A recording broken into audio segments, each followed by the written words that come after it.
বিসমিল্লাহির রহমানির রহিম। আজকে এমন একটা ইনফরমেশন আপনাদেরকে দিব যা জানা আপনার জরুরি দরকার যদি আপনি বাহরাইনে থাকেন বা প্রবাসে থাকেন।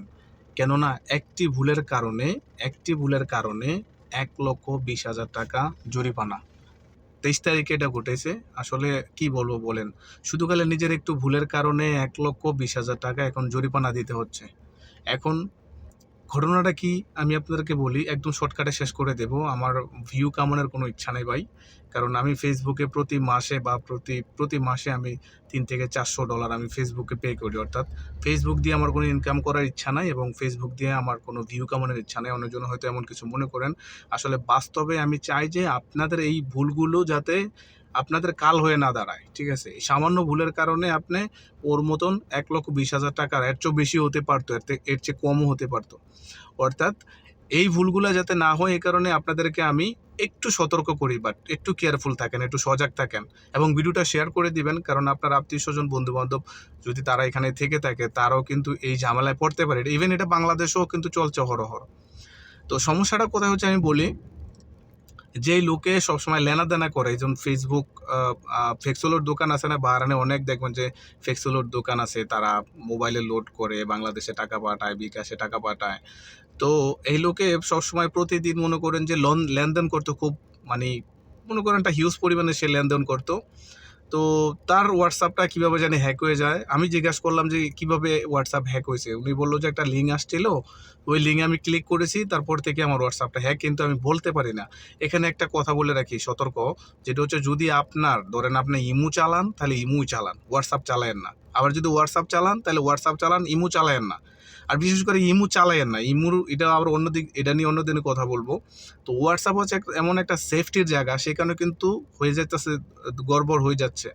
তো এখন উনি যেহেতু লেনদেন করে ওনার সাথে, তো ওনার হোয়াটসঅ্যাপ হ্যাক হওয়ার পরে কি হয়েছে, ওনার হোয়াটসঅ্যাপ থেকে কল পাঠাইছে, মেসেজ পাঠাইছে যে ভাই আমাকে ৫০,০০০ টাকা পাঠান, ইমার্জেন্সি আমার লাগবে। তো সে তো জানে যে এই লোক তো সবসময় টাকা লেনদেন করে, সমস্যা নেই। সে ৫০,০০০ টাকা সেন্ড করে দিছে। তারপরে আবার ১ ঘন্টা পরে ফোন করতে মেসেজ পাঠাইছে, ভাই এই টাকা হবে না, ইমার্জেন্সি আমার আরও ৫০,০০০ টাকা লাগবে। এখন সে আরও ৫০,০০০ টাকা পাঠাই দিছে। ধরেন ১,০০,০০০ হয়েছে। তারপরে যখন মনে করেন এটা ১১টার দিকে, ঠিক আছে? তারপর যখন দিনের ১টা বাজে, মানে এই ১১টা থেকে ১টা পর্যন্ত ১,০০,০০০ টাকা নিয়ে গেছে, ঠিক আছে? তারপরে ১টার দিকে আবার মেসেজ করছে যে ভাই আর ২০,৩৩০ টাকা হলে এই সমস্যার সমাধান হয়েছে। দেখেন কীভাবে কথা বলছে যে ২০,৩৩০ টাকা, অর্থাৎ এখানে কিছু ছোট সংখ্যা রাখছে যাতে কথাটা বিশ্বাসযোগ্য হয়। তো ওই লোকও ব্যাস ২০,৩৩০ টাকা পাঠিয়ে দিছে। এখন যখন পাঠিয়ে দেওয়ার পরে আবার ১ ঘন্টা পরে, অর্থাৎ ১টার দিকে আবার যখন মেসেজ পাঠায় যে ভাই আমাকে আরও ২০,০০০ টাকা লাগবে, তখন ওই লোকও বললো এমন তো হয় না যে বারবার টাকা নিচ্ছে। তখন এই লোকের কল দিল যে ভাই আপনার কি হয়েছে আজকে, আপনি তো ১,২০,০০০ টাকা নিয়ে গেছেন, আরও টাকা লাগে, কোথায় এত টাকা দেন আপনি? তখন ওই লোকও তো বললে যে ভাই আমি তো টাকার কথা বলিনি আপনারে। তখন বলে যে কি বলেন, আমি তো ১,২০,০০০ টাকা পাঠিয়ে দিয়েছি অলরেডি। দেখেন বাস্তব ঘটনা, ঠিক আছে? এই ঘটেছে, ঠিক আছে? আমার কাছে সাক্ষ্য সব প্রমাণ আছে। আমি যদিও ওনাকে ভিডিওর সামনে আনতে চাই না, কেননা উনি ভিডিওর সামনে আসতে চায় না। কারণ যার ব্যক্তিগত একটা বিষয়, কারণ এটা আবার বাড়িতে জানাজানি হলে বাপ মায় আবার চিল্লাপাল্লা করবে। কারণ ভিডিওটা যেহেতু সোশ্যাল মিডিয়া সবাই দেখবে, তো এটা তার ব্যক্তিগত বিষয়ে, তার ফ্যামিলিও একটু সমস্যা, মানে সে একটু হেনস্থ হতে পারে। এই কারণে সে আসলে মিডিয়ার সামনে আসতে চায় না। তো উনি আমাকে বলছে যে ভাই আপনার মাধ্যমে এই বার্তাটা দিয়ে দেন সবাইকে, যাতে আমার মতন ভুল আর কেউ না করে। তো উনি তখন আসার পরে বলছিল যে ভাই এই ১,২০,০০০ টাকার আপনি অর্ধেক দেন, আমি অর্ধেক দিই। দোকানদারে বলে যে না, আপনার আইডি থেকে মেসেজ আসছে, আপনি বলছেন আমি টাকা পাঠাইছি। হ্যাঁ, বাস্তবে কিন্তু এটাই ঠিক। আমার আইডি থেকে যেহেতু আসছে আমিই বলছি। এখন সে তো বলেন এটা তো হ্যাক হয়েছে, কিন্তু দোকানদার এটা মানতে রাজি না।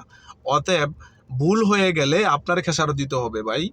এই কারণে বলছি, যারা বিকাশ লেনদেন করেন বা বেনিফিটের লেনদেন করেন, যেটাই লেনদেন করেন, আগে কনফার্ম হয়ে কল করে কনফার্ম হয়ে জেনে নেবেন। ভিডিওটা শেয়ার করে দিবেন, কারণ দোকানদার ভাইদেরও এই ভিডিওটা দেখা দরকার। কারণ যারা সবসময় কন্টিনিউ লেনদেন করে তাদেরকে দেখা যায় মেসেজ পাইলেও কিন্তু পাঠাই দিব। এই কারণে ভিডিওটা শেয়ার করবেন, যাতে ওই দোকানদার ভাইয়েরও যাতে এই ভিডিওটা তাদের চোখে পড়ে যায়। হ্যাঁ, তারা টাকা পাঠানোর আগে 100% কল করে শিওর হয়ে তারপরে যাতে টাকাটা সেন্ড করে। আসসালামু আলাইকুম।